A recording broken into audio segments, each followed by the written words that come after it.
adaptados hasta Pablo Alborán ha cedido a la parte comercial. Madre de mí, a ver. Qué barbaridad. Bueno, en fin. Desde Hannover, José Alberto Benítez, ¿cómo estás, amigo? Buenos días, aquí estamos, en Hannover. En Hannover, sí. Digo que alguien con tan buena voz como ha cedido a la cosa esta del reggaetón comercial también, qué pena, en fin. Qué pena. No, es que hay que vender más, claro, el tema de las discográficas también, en fin. Exacto. Bueno. Oye, vamos a, si te parece, porque hoy teníamos pensado una conexión por Zoom fantástica, pero esta mañana con 2 o 3 cosas que han sucedido, que tienen que ver con la actualidad. Fíjate, se ha creado una plataforma para defender el Monte del Teleno, recién estrenada, que pide explicaciones, como es lógico, y han pasado muchas cosas hoy. Pues no hemos podido probar ese Zoom, pero te prometo que el próximo día probaremos la conexión y haremos esa videollamada para que después, en los podcasts, que José Alberto hace perfectamente bien, pues se vean las imágenes, que siempre es de agradecer, ¿no? O sea que, en primer lugar, disculpas, José Alberto, porque teníamos hoy una planificación y al final es telefónica. No hay problema, y de hecho, estoy con una solución intermedia, que es que por lo menos el vídeo mío sí lo van a tener. Pues bueno, eso está muy bien. Oye, si te parece, mira, vamos a hacer una cosa. Vamos a guardar el capítulo de edulcorantes por si acaso, y si no nos diera tiempo, porque me parece muy interesante lo del tema del atún o salmón o otro tipo de pescados que llaman pescados grandes, y el mercurio que pueden contener, es decir, metales pesados, las recomendaciones y todo lo que hay sobre esta cuestión. Es decir, qué dicen los estudios y profesionales sobre omega 3, ácidos grasos saludables y otras muchas cosas que tiene el pescado azul y estos pescados grandes, frente a las cantidades de esos metales pesados que pueden ser perjudiciales, ¿no? Y lo que dicen los expertos a este respecto. Y si te parece, pues vamos con ello. Vale, bueno, pues como bien has comentado, uno de los temas que más está alrededor del consumo de pescado, sobre todo del pescado en lata, pero bueno, no solo del pescado en lata, porque al fin y al cabo el mercurio se encuentra directamente en el pescado, y no es porque esté envasado de una o de otra forma, sino que directamente pues se encuentra en el pescado tal cual está y ya está, ¿no?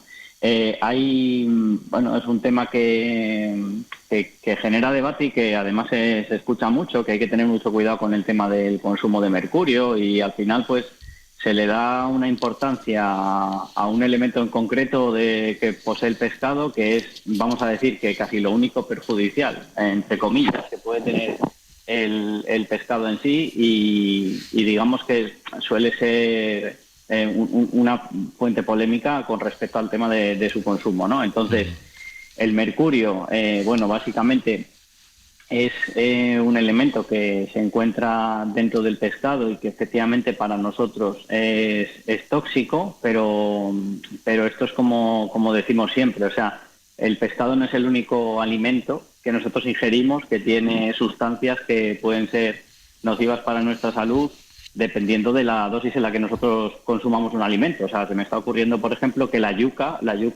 tiene cianuro, y que también puede ser perjudicial para la salud, y que si, por ejemplo, no cocinamos bien la yuca, pues estaríamos ingiriendo cianuro en cantidades muy, muy pequeñas, pero que al final, si consumimos demasiado, pues acaba siendo perjudicial para nosotros, ¿no? Total, que en este caso, las dosis en las que hay mercurio dentro de los diferentes pescados no es tan elevada, y lo que sí que es verdad es que si el tamaño del pescado es más grande, suele haber proporciones más altas de mercurio cuando nosotros ingerimos, pues yo qué sé, por ejemplo, cuando tomamos atún rojo. El atún rojo es, digamos, que entre las especies con mayor carga de mercurio que tiene. Pero no porque se lo coma el atún, sino que a mayor tiempo de vida de ese pez, mayor cantidad de mercurio ha podido absorber, ¿no? Sí, exacto, ese es el tema. Y entonces, como cuesta que, digamos, se vaya o no se va de su organismo, pues claro, se va acumulando, y a medida que pasa el tiempo, pues aumenta, ¿no? Más o menos, por ejemplo... Sí, y además hemos de decir una cosa, que como el mercurio se disuelve muy bien en la grasa, y son pescados grasos, aunque la grasa sea interesante. Correcto. De ahí el tema de la absorción, no es por otra cuestión, ¿eh? Y aquí lo hilo con otra cosa muy relacionada con el tema de lo que acabas de decir ahora, que es un pescado graso, y lo hilo con el tema de los ácidos grasos omega 3. Es decir, nosotros ya hemos dicho aquí muchas veces que hay varios tipos de grasas, que hay grasas que son más beneficiosas para nuestro organismo que otras, y en concreto precisamente lo que es el contenido de ácidos grasos omega 3, en concreto los que contienen DHA y EPA, solamente se encuentran en el pescado.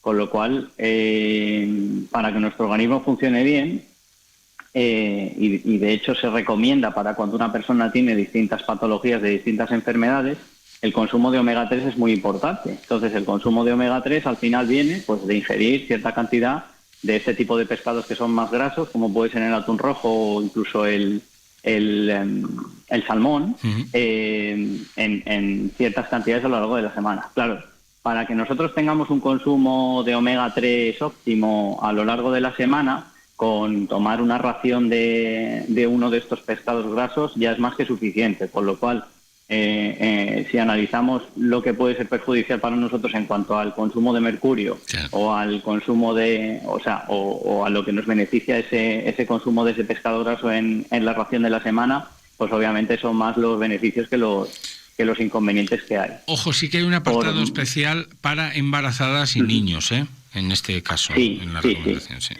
Sí. En la redacción del artículo que te pasé, efectivamente indican que el daño principal del mercurio es a nivel neurológico y que afecta especialmente en el desarrollo del sistema nervioso central, y que, claro, como es el embarazo donde se produce el desarrollo, pues que hay que tener cierto cuidado con el consumo o especial cuidado con el consumo de mercurio y de este tipo de pescados cuando una mujer está embarazada, ¿no? Pero bueno, también es verdad que el tema del omega 3 se puede... Oye, incluso están las sardinas, están las sardinas, por ejemplo. También. O el krill marino. También. El krill marino es fantástico como complemento de omega 3.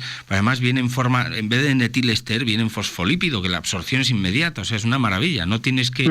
Tu cuerpo no lo tiene que partir, o sea, al venir en fosfolípido, la absorción es inmediata y hay alternativas, O sea, que bueno, qué cosas Claro, es lo que te iba a decir, que al final, alternativas para poder obtener esos componentes beneficiosos que tiene el pescado, incluso en el caso de los niños y las embarazadas, pues siempre es posible, ¿no? Lo único que, bueno, como yo digo siempre, al final comer también es un placer y la gastronomía es un placer, y entonces, pues oye, para mí está mucho mejor, o sea, es mucho más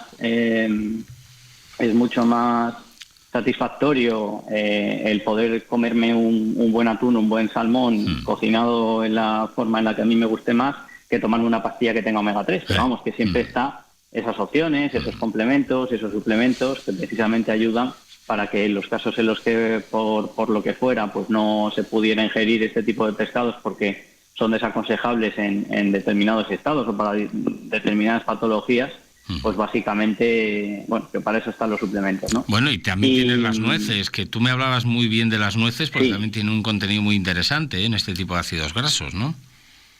Sí, lo que pasa que en el caso de las nueces, que también tienen omega 3 y está muy bien, la diferencia es que luego si nos ponemos a descomponer ese omega 3, en las nueces se encuentra el ácido graso, el omega 3, pero el ALA, que es el alfa-linoleico, me parece que es. Sí. Entonces, es distinto al del EPA y el DHA, ¿vale? Las concentraciones son diferentes, entonces no pueden sustituir en uno al otro, pero bueno, que siempre hay sustituyentes de este tipo de alimentos. Y en general, bueno, al final el mensaje que se lanza en el artículo y que es un poco el que nosotros también intentamos lanzar en nuestro programa cada semana, cuando se intenta buscar, digamos, que el mayor perjuicio a un alimento que puede ser saludable es que mucho más importante que el consumo de mercurio que se haga por tomarte una semana, yo qué sé, 5 o 6 latas de atún en lugar de tomar otra cosa, que porque lo hagas una semana, entre comillas, no te va a pasar nada, otra cosa es que lo estés haciendo de continuo, pues más que los inconvenientes, pues están los beneficios que te aporta el tomar este tipo de alimentos, que aportan proteínas de alto valor biológico, de fácil digestión. Y muchas más cosas. Además son altos en minerales como fósforo, potasio, sodio, etcétera, etcétera, y otras vitaminas. Y que el problema principal y el foco, que era lo que iba a decir yo ahora, es más que nada, como siempre decimos aquí, los ultraprocesados. Entonces, pues ahí es donde está el verdadero problema. Entonces, muchas veces se desvía el foco a los pequeños inconvenientes que pueden tener ciertos alimentos, que precisamente son en su mayor parte positivos para el organismo, y luego realmente pues poco se habla muchas veces de los inconvenientes que tienen para la salud los ultraprocesados. Bueno, pues lo tenemos que dejar aquí. Nada, de otros procesados hablaremos el próximo día, de esos edulcorantes. Simplemente pues quedar con esa reflexión. No todo, además, porque se dice el pescado grande. No, cuidado. Hay mucho pescado grande que viene ya de piscifactoría. O sea que fíjense ustedes. Sí. Que igual el día de mañana investigan que el estrés de no estar sueltos provoca, pero de momento esto no es así, y que por lo tanto no hay ningún problema, y a pesar de que esté en el mar como el atún o el bonito, pues es muy poquita cantidad, y ojos, salvo embarazadas y niños muy pequeñitos. Bueno, pues el consumo sigue siendo interesante, de momento así lo determinan pues las autoridades sanitarias, los estudios y los profesionales que responden precisamente a estas dudas, a estas cuestiones que nosotros trasladamos a este programa. No es que lo sepamos nosotros, escuchamos a las voces autorizadas. José Alberto, muchísimas gracias, como siempre, campeón. Gracias a vosotros. Y Guten Tag. Guten Tag. Un abrazo, gracias. Y nosotros nos vamos, Héctor.